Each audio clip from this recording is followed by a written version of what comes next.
Hi, my name's Ashley and welcome to my watercolor YouTube channel. I'm a self-taught artist and I would love to help you learn all the tips and tricks that I have gained over the years through experience. So I hope that you enjoy these videos. I hope that they're helpful to you. If they are, please like, comment, and subscribe. And thank you for stopping by.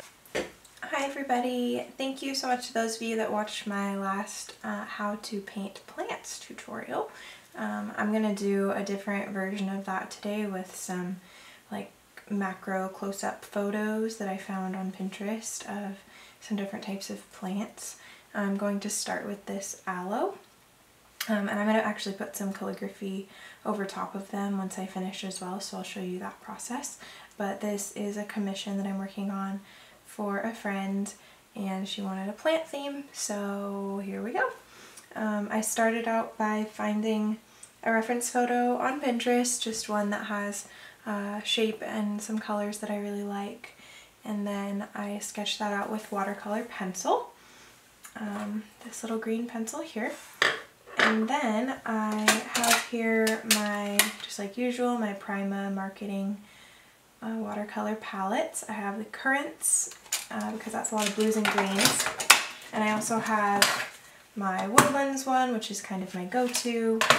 I've got a size 6 round brush, and yeah, that's about it. A little cup of water, and then I have a little piece of paper here in case I want to sample any colors and mix any colors before I actually put them on the main painting. Yeah, so like I said, this is an aloe, and basically how I'm going to start is that with watercolor you always start with your lightest colors and your lightest areas first. So I'm going to do that, and to make sure that they're nice and light, I'm going to put a little bit of water on the areas that I want to be the lighter ones so that that color diffuses even more. So the photo I'm looking at has some kind of inner leaves that are a little bit brighter, and then some shadowy areas, so I'll show you what that looks like as we go along. But it's important when you're painting any object, landscape, anything that you want to look somewhat realistic, just to make sure that you are imagining where your light source is coming from. So in this photo, and this is accurate with how my light is right now, but the light is kind of coming this way. So the lighter spots are going to be on these sides and on these tips here, and then the darker shadows will be down below. Oopsie, I just dropped some water. Okay, no problem. Okay, so we're going to start with a pretty yellowy green here, which is one that I have in my palette that I use pretty often. So we're just gonna start spreading that out, letting that diffuse a little bit. And the idea is not so much to get a super even coat right now as much as it is to just start to get those highlights and shadow areas defined. So going back to those water areas that are the light spots.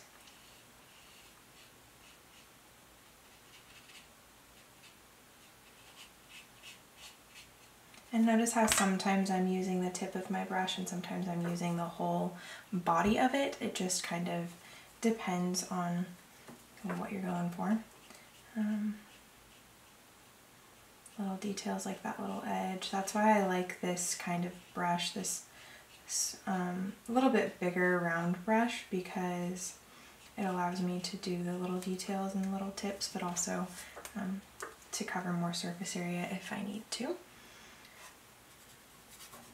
Okay, I'm gonna add a little bit more pigment in some of these areas just to get that bleeding a little bit, create some definition between the different petals. I guess they're petals, I don't know, on a succulent, I don't really know what they're called. They're not, I guess they're, I don't know, leaves? Petals? leave your thoughts in the comments. Alright, so we've got that looking pretty good for the lighter areas, and I'm going to do a little bit just on the tips of these here. And then before this gets too dry, I'm going to start blending some more pigment into it and just make sure that these bleed together a little bit. So I just put a little bit of water on my brush, not too much. I'll let those bleed a little bit, and then I'm going to come up from the other side with a different shade of darker green, and I'm going to start to fill that in.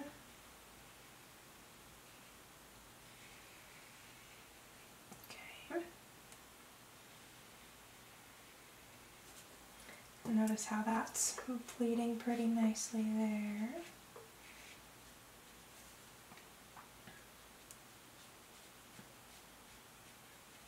Just want there to be some definition between different sections here, and also to represent the shadows. So, and you want to be careful with how wet your brush is and how wet your paper are. In this case, I got the paper wet so that the pigment would diffuse, and then I'll go back later and add some darker contrast areas.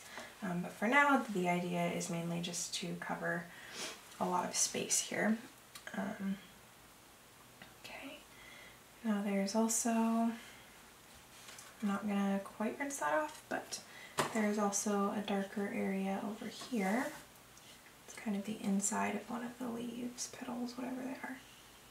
Probably should have looked that up before I did this video.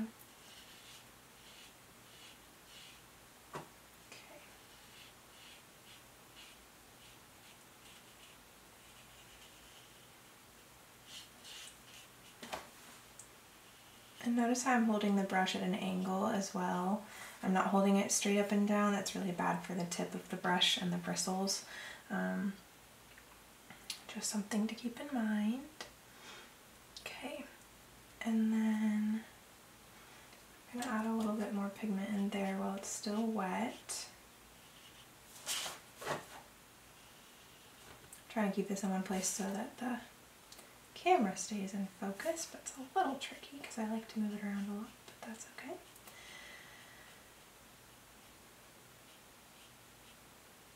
Okay, so I'm feeling pretty good about that. I'm going to add a little bit more in here while it's still wet. You don't want to work on too many areas at once because otherwise you'll miss your windows of how much the pigment will diffuse based on how dry it gets. So it's best just to focus on like 1 or 2 areas at once. I'm kind of doing 2.5 right now. This one I'm not going to add anything else to after this, so that's pretty much done there.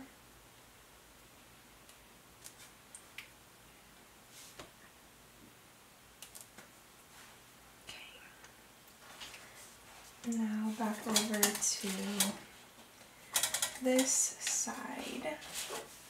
There's a bit of a shadow towards the back end of this. I'm just going to put a little bit of pigment over there.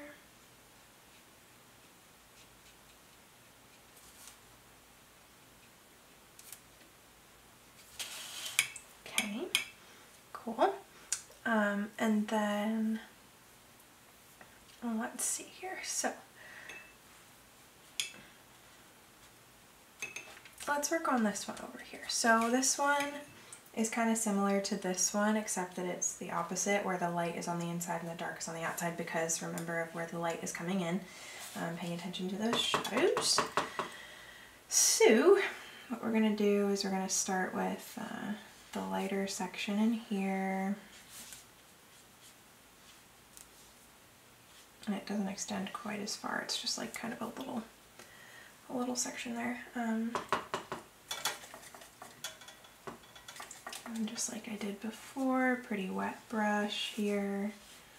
Start to diffuse those together a little bit. Just keeping it within that one section.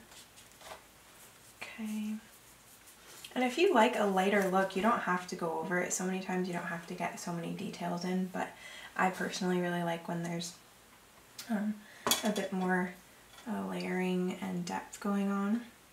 But it's all up to your style. And you could also, I mean, you could have fun with this and not necessarily make it represent the photo perfectly. You could make it pink or green, or I mean orange, or this is green, or something like that, just to make it a little bit more fun. Like if you're, yeah, it just depends on your color scheme of what you're creating it for and such. But I've seen some really fun ones that are like bright turquoise and pink.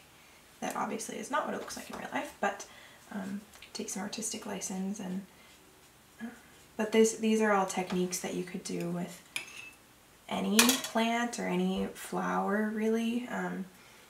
So that's nice that once you get to know a little bit more about the blending and bleeding and all of that, it's a skill that you can essentially use for all across watercolor. This is just a really easy way to practice it with a photo like this that has so many shadows that you can practice each layer differently. I made a mistake again. Okay. That is okay. Alright. Okay, so I'm just paying attention to the dark areas again and just letting that diffuse a little bit. I'm actually going to go back over this a little bit there. Make that a little bit darker, and then if you don't like those harsh lines, you just go back over with a bit of water and keep sort of diffusing that out until those lines disappear, just like that. Okay.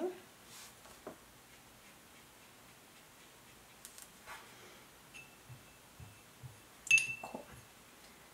This one needs to be a little bit darker towards the bottom there.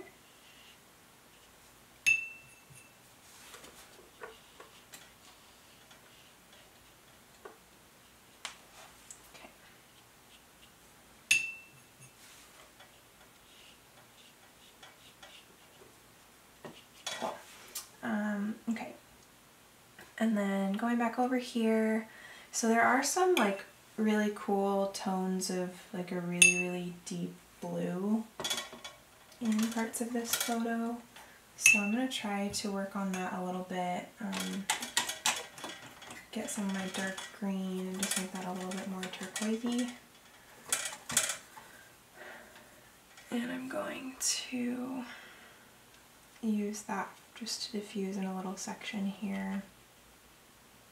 It's kind of a mid-tone, but just brings a different value, which is kind of nice. Break up from all the green. I've used some yellowy greens, some more blue greens.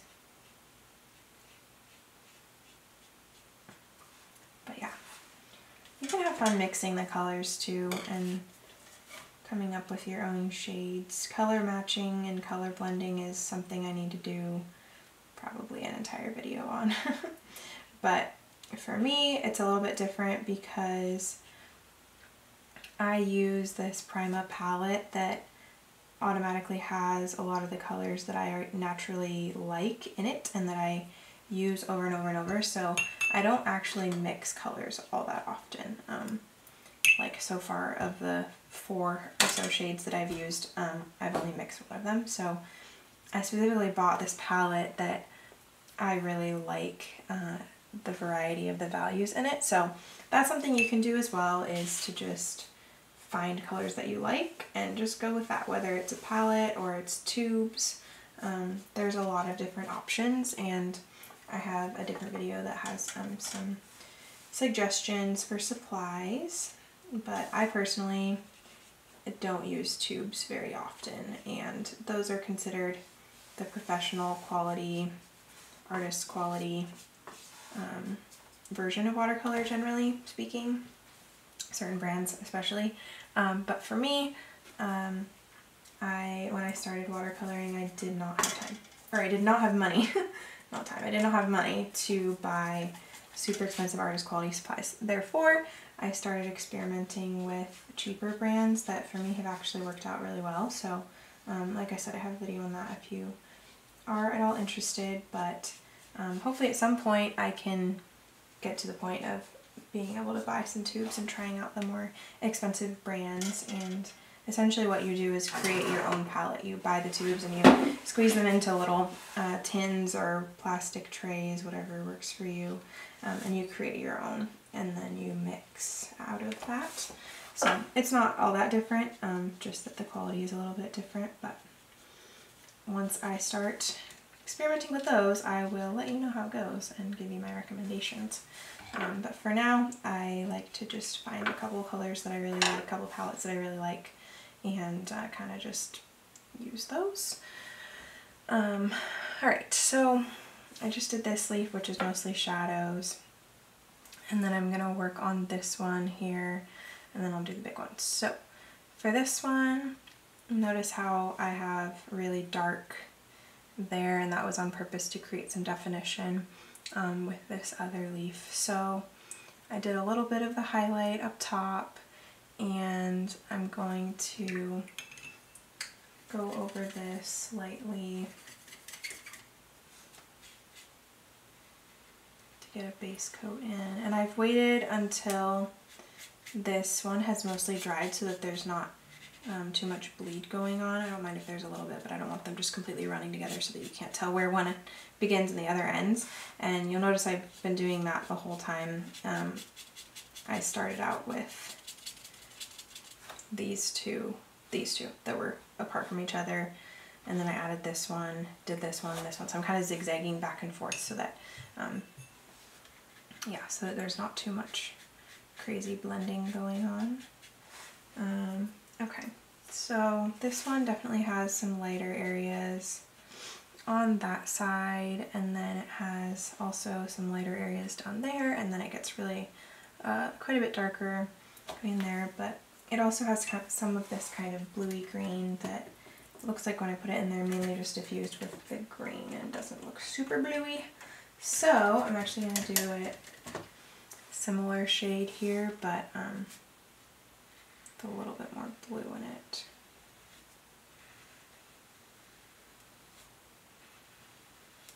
Okay.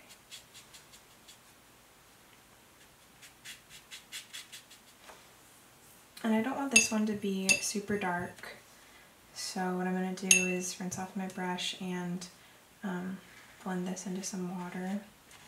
I really want some more blooms going on here because I really like what happened over there and there, and in there a little bit, which kind of ended up, I guess I touched that with my hand, whoopsie.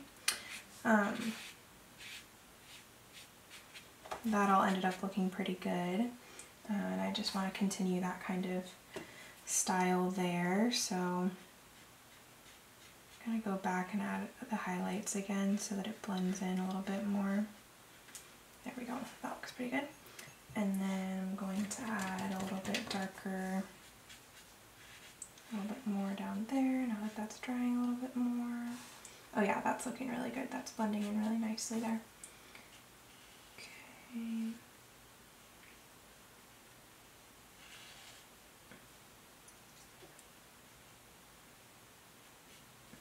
Perfect, okay. That looks pretty good. I'll revisit this as it continues to dry, but yeah, I like how that's a different color than that, so that stands out pretty well. Okay, so there's definitely a couple of areas here that need a little bit darker values in here. So I'm actually going to mix that green that I've been using with a little bit of black, and I'm just going to do that. There's just like a little kind of fold in this leaf there. I'm going to do there, and then a little bit on the back side there. Kind of a darker shadow.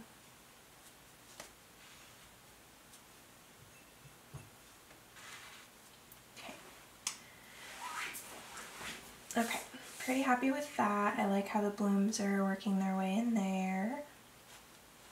And that's looking pretty good. I'm going to do a little bit darker bit in here.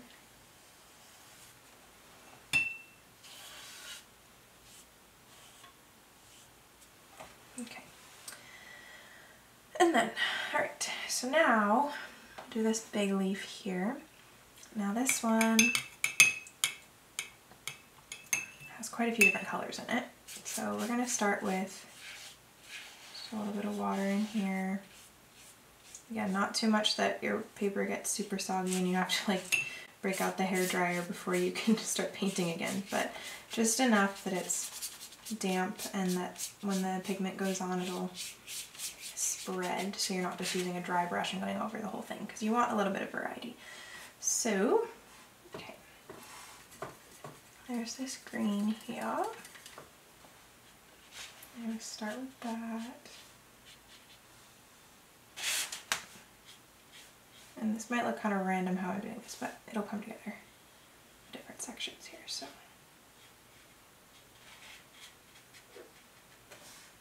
okay.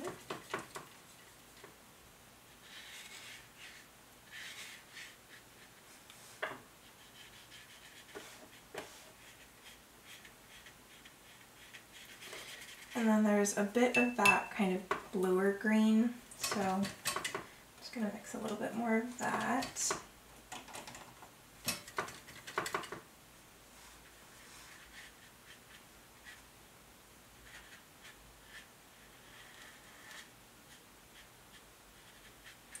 Let those mix together a little bit there.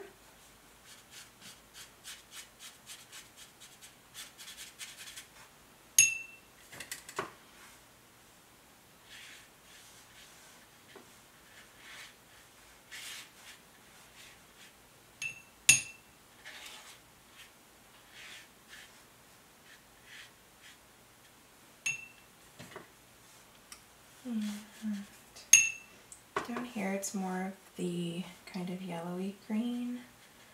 So while that's super wet, we're just going to let that kind of float in there.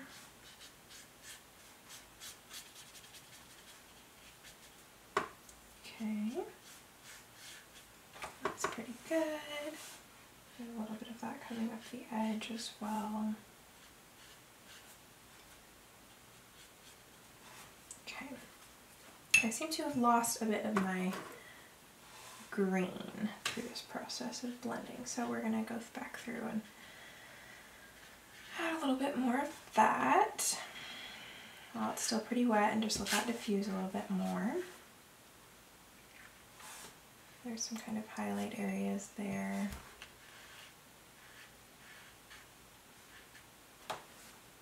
Yeah, that's creating a really nice texture there.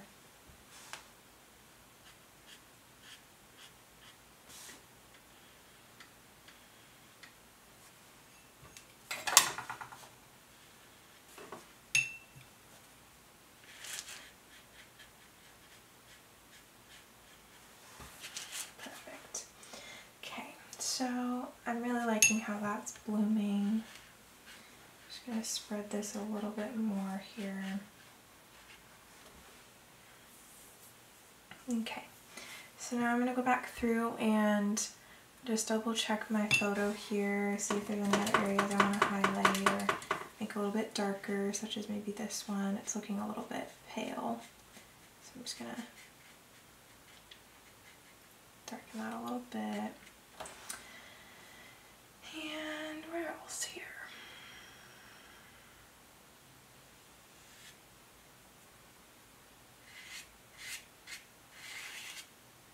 Okay, that's pretty good. I don't really like how there's a gap here. There is in the photo, but I just don't really like how it looks. So I'm actually going to close that up.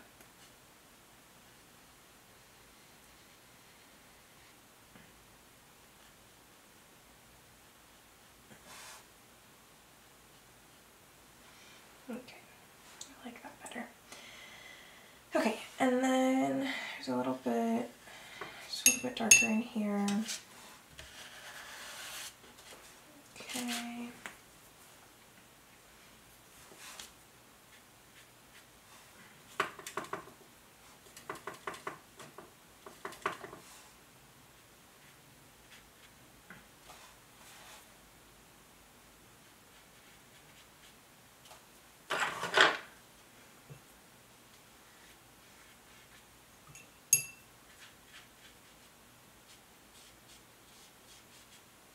Okay, cool. And then let's see, what else can we do here? So I'm pretty happy with that. The leaves are nicely distinguished from each other, some good bleeding going on. I like how the colors ended up blending. The only other thing is that there are some areas on here on the photo that have some little like kind of gold spots. So I'm actually going to go through and some of the branches also have some spines. So I don't know, I kind of like the look of that, and we'll see how that goes here. But okay. Just going to add a couple little spines on this big one here in the middle. This would have been easier if I had sketched these on to begin with and then had just avoided painting in these areas, but alas, it is too late for such foresight.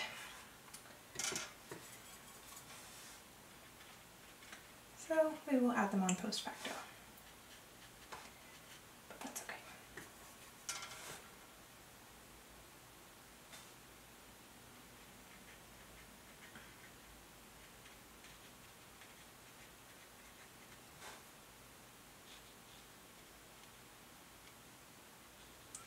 Now, I live in Phoenix where we have these aloe plants literally everywhere.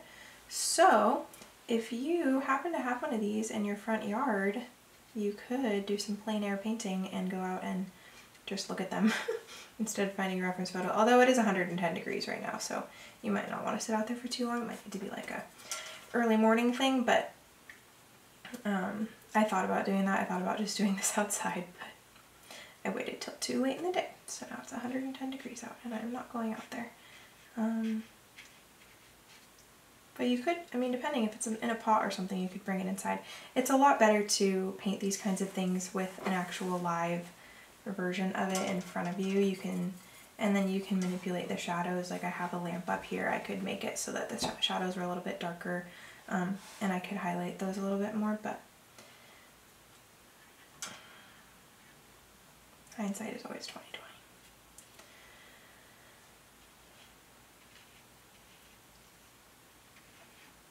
And you could also find an angle of it that you like and work on that. So obviously this is not the whole plant, but with one plant, even if it's not an aloe, even if it's some other random plant, you can turn it any number of different angles, different ways to get different angles for it, and highlight different parts of the plant, which I think would actually be kind of cool to do a series of with the same plant, but sort of different parts of it and different aspects of it.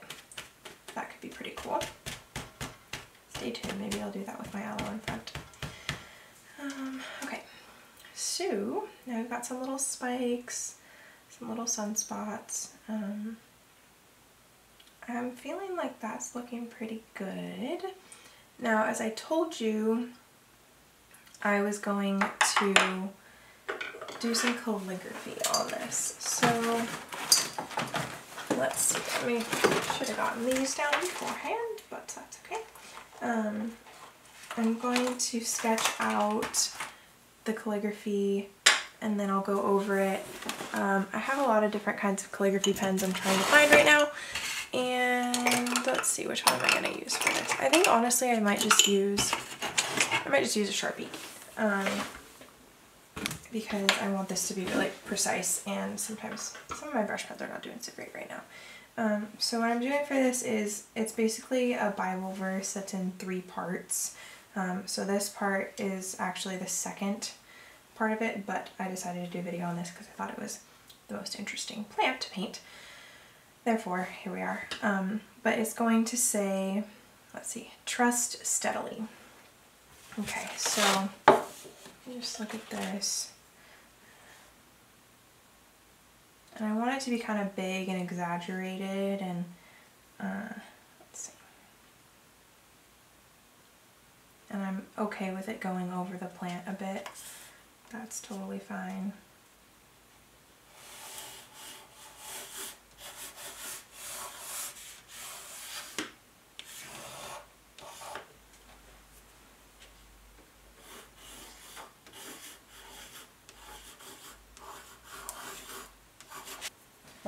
So I have no idea what happened. Somehow my camera stopped filming when I was doing the calligraphy, so that's annoying. But yeah, so I used the Sharpie and I went over the pencil lines, and I didn't do any downstrokes, I just did the outline. So I'll show you, again, reenact this as much as I can, how I did that. So calligraphy is different from cursive in that you connect at the midpoint of the letters. So for example, T, different people do R's differently. I do them like this. Up, U, and you let go like every other stroke just about.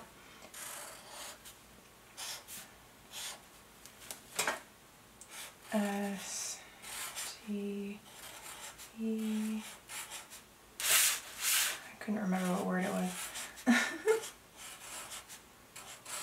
Okay, just like that. And of course it's a lot easier to do the individual letters than the actual connections. So maybe you want to practice those a little bit first.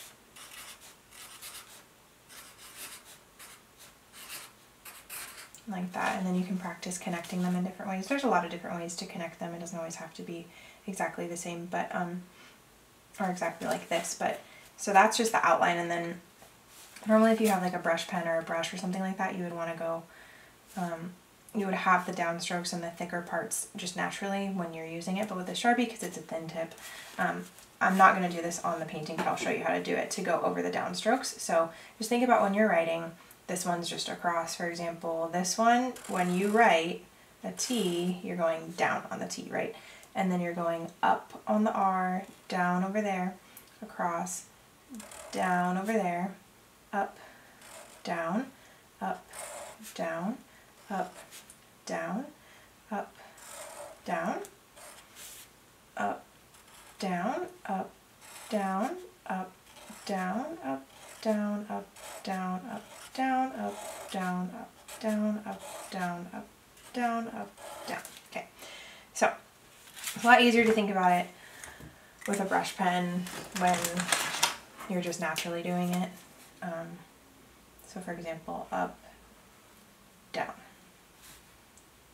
up, down, and then across, across, down, up, down, up, down, like that. So you kind of go back and forth, and I have another video about this as well with the brush pen, but for this style I kind of wanted it like a more modern, loose style. So once you go to the individual letters, you practice connecting them, practice actually adding the downstrokes as you go. Then you can get fancy with different spacing and going off the page and all that kind of stuff. So yeah, just take some baby steps, start practicing, but this is what I decided to do for this. But yes, so that is what we have today. Hope you found this interesting and helpful, and hopefully you decide to do something of your own with this tutorial. So if you do, please tag me on Instagram, post on Instagram, tag me at Ashley Chase Creates. And I've also just launched a new website, yay, ashleychasecreates.com. I'll put the link to that in the description, but I would love for you to go on there if you have ideas of other things you would like to learn how to paint, and you see them on my page. Just message me and let me know that you would like a tutorial on that. I'm not afraid to share all my secrets that aren't really secrets, because everyone learns a different way, and I probably do most of this wrong. But yeah, if there's anything that's inspirational for you on my page, it's my shop, so everything's for sale, but there's also lots of things that maybe you want to learn how to do. So just let me know if you have any ideas for future videos, and hope you, yeah, check out my website, check out my social media, and message me if you want to get to know a little bit more, or you just want to introduce yourself. I'd love to meet you. But yeah, thank you guys.